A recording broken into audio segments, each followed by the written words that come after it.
La vitamine A ou rétinol est une substance nutritive liposoluble non produite par l'organisme, stockée au niveau du foie. Elle est entièrement apportée sous forme alimentaire ou médicamentaire.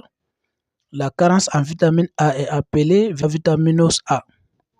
La vitamine A ne représente toutefois pas une seule molécule chimique, mais un groupe de composés organiques présentant des caractéristiques analogues.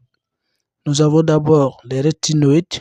Parmi ces rétinoïdes, c'est le rétinol qui est la forme la plus active et directement utilisable par l'organisme. Ensuite, nous avons les caroténoïdes, dont le plus connu est le bêta-carotène. Ce sont les précurseurs de la vitamine A. On parle de provitamine A. Dans le corps, au niveau intestinal, les provitamines A sont transformées en vitamine A ou rétinol. La vitamine A a de nombreuses fonctions, mais l'une des plus connues d'entre elles est ce qui concerne notre vision. La vitamine A participe au maintien d'une vision normale.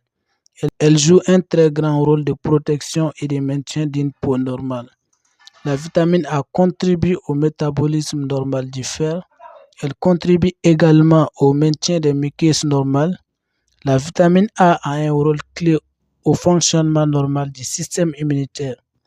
Elle joue un rôle dans le processus de la croissance et le développement, et donc dans la spécialisation cellulaire. Les besoins varient selon l'âge et l'état physiologique. Les besoins sont très élevés chez l'enfant en pleine croissance, la femme enceinte et la femme allaitante. Comme source, les provitamines A proviennent de la carotte, de l'huile de palme, de la papaye, de la mangue, des légumes à feuilles vert foncé.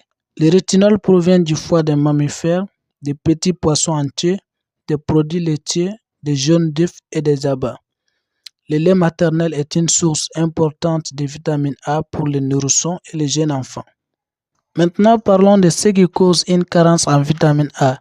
La première cause est l'insuffisance d'apport alimentaire. Une alimentation pauvre en vitamine A est dans la plupart des cas la cause d'une carence en vitamine A.